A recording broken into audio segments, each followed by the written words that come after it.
Hello everyone, Jack Etchman here from Scootertrix Studios, and I am back to do another commentary, this time for episode 19 of Scootertrix the Abridged. So it's just me today, just because this episode is a bit more personal to me, and I have a lot to talk about in this one. So yeah, and also, but I just want to acknowledge that both Eric Zimbauer and Atomic Catacombs did a lot in this episode. Eric Zimbauer doing the main intro and this new main intro, which debuted in this episode. And then Atomic Catacombs, who, did a bunch of little visual effects, throughout the episode, as well as basically all the coolest stuff in the fight scene at the end. So, so lots of great stuff. Yeah, but anyway, so without further ado, here's episode 19 of Scootertrix the Abridged. So, episode 19 was the first episode in the 2016 October block of weekly episodes, or supposed weekly episodes. And the whole goal was to try and make everything better. It was trying to really amp up the series. So, for example, the new intro. I wanted to have an updated intro to kind of fit along, or go along with what was going on in the actual series. So you had more of the war stuff going on, and Rarity's a changeling and everything. So I asked Eric, and he did an updated version of the theme, and then he did all of this. He did all the little graphics and everything, so it turned out magnificent. New logo and everything. It was just, No, that wasn't new logo, too. We got a new logo for this block of episodes. But yeah, also, the lip-syncing was going to be better. The editing was going to be better. There were going to be sound effects, more sound effects. For the first time, you hear, hoof sound effects now. And then the music was also going to be better. Instead of, these 2-minute-long blocks of music that's just going on in the background, I was trying to do more little 5-second pieces, so that was easier to go along with what was going on in the scene and the emotions going on in the scene. And this is something that Friendship's Witchcraft actually does very well.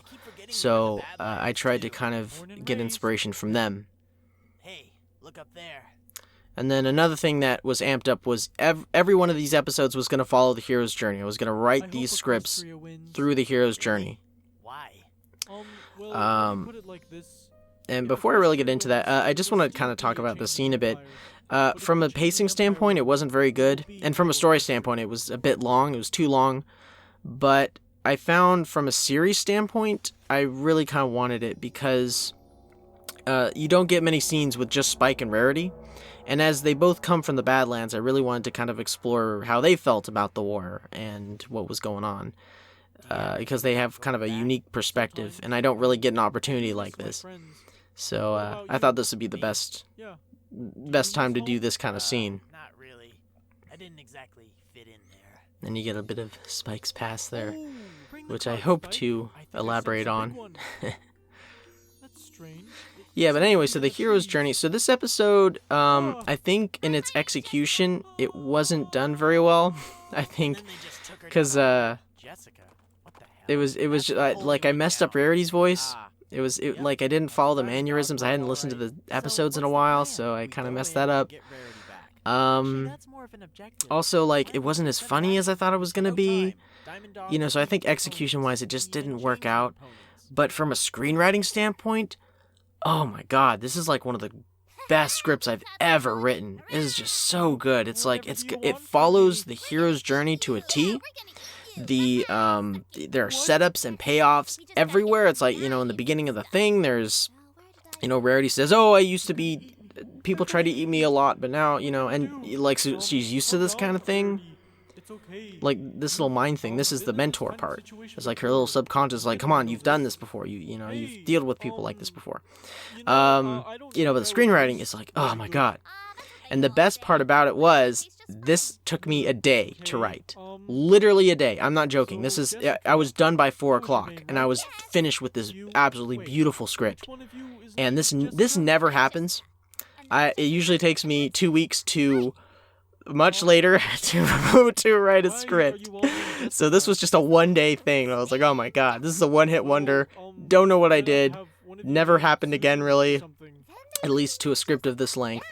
So, Okay. yeah, but doesn't just it, phenomenal stuff. Doesn't it get confusing if you're all named Jessica? Oh, the Jessica. So the Jessicas, that was basically the first thing that I came up with for just their concept. I don't know why. I don't know. That just popped into my head. It's like, oh, what if they were all named Jessica and they all had the same voice? That'd be kind of weird. So I went with that. And see, the Candy Mare, that's another setup for later on, when that's how she defeats him. It's a joke that turns into a plot point later on. But anyway, so fun fact, I actually wrote the role of the Diamond Dogs for Jenny Nicholson. I really wanted to have Jenny Nicholson in here. And, well, because the thing was also, I really wanted to have guest stars in every episode. That was going to be another key thing, was like, oh, every episode has a new guest star, and who's going to be in the next one? But that kind of fell through. Jenny was just kind of too busy at that point. I think she works at Disney World. This is before she got all huge on YouTube. But she works at Disney World, and like summer was like the busiest time. So yeah. So you guys should just. So I was I was trying to think of who else I could get, and then I remembered Chi-Chi. I had seen a cover that she had done, and I really liked her voice, and I was like, okay, yeah, I'll remember her, and maybe there's a role that comes up, and I'll ask her to do that role. And there was this role, and I was like, hey, would you be interested in doing Diamond Dogs? I think you'd be the perfect part. And she said, yeah, I'm down. I'm like, yes, awesome. So, yeah, so Chi-Chi did a fantastic job with the Diamond Dogs. Come to rescue me. What? Where? Hey! Where's the pony? Now this scene right here, this was actually going to be the finale of the episode. Just because, and this is how Rarity was going to escape the Diamond Dogs. She was going to outsmart them and then run away.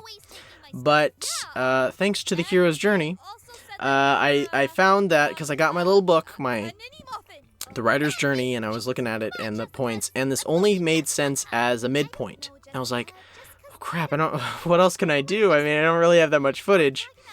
But I started to think about it, and I'm like, okay, well, what if the Diamond Dogs see her, and she and the main six run away? They're lost in the caves. How do they get out of the caves? It's like, I don't know. So they're running around in the caves, and then I thought, what if I can have them fight? Can I have them fight? And I was thinking about it. I was like, oh, I could get explosions from Twilight, and then there's some fight scenes, or like they're being punched, and Diamond Dogs are flying everywhere. It's like, yeah, I could probably do a fight scene. You're okay. And I was like, oh my god. And so the episode turned into a much more interesting episode because I looked at the hero's journey. That said, though, the problem with a 10-minute episode and the hero's journey is that it really messes with the comedy. And I think that's why this episode wasn't as funny as some of the other ones, is because I really focused on story this time, not on comedy. Also, I think a couple jokes just didn't work, so that just really pulled this thing down. But you gotta be, oh my god, it's really a balancing act between trying to get the right amount of comedy in your Abridged series, which is about comedy, and your storytelling, and how much you want to focus on the story. But real quick, the fight scene. So the fight scene, I really like how it turned out. Atomic did a great job with all the explosions and all the green screen stuff with that one shot, with all the Diamond Dogs and them being kicked away and everything. And the music behind that, I originally composed the music, and I based it kind of off of One Punch Man. And then Eric did like a cover of it, and then that was what was used in the final version. And that music was a slower version of that music was also used as the trailer for this block of episodes. So you see, this is the payoff to that setup earlier. And this shows that Rarity's really learned her lesson. Like, she has outsmarted the Diamond Dogs, and she uses her changing powers. She's more comfortable with her changing powers and who she is now. So, you did it. Yeah, I really like that. They're gone. What the hell is a candy mare? I don't know. Now that. So, man. Wow. so basically the day after this episode came out, I just started to feel really sick. And it was just really nauseous and lightheaded. And this kind of thing went on for a good 4 months, which sucked. Yeah, it was like a good 4 months because I didn't feel very well until New Year's, I think. That was basically when I basically got kind of back to normal again. I'm just glad you guys came. Thanks, Spike. He's the one who told us. Yeah, but I think it just really hurt me psychologically. I think psychologically that was basically it. I think I was sick for like 2 weeks, but then psychologically it just hit me hard, and I felt sick the whole time. Yeah, and it really just messed with my scheduling. Like, because I got this idea that's like, it's okay to not hit your deadlines. And that sucks because now I'm not as productive as I used to be. And I'm like, oh, it takes like 2 months to get an episode out. And it's like, oh, no. But, yeah, I don't know. I'm still definitely working on these. And I don't know. It's complicated. I'm still working on them, though. I'm still putting these things out. So, never fear. But anyway, that is episode 19, commentary of episode 19. I hope you guys enjoyed. And I will see you guys in the next one. See ya.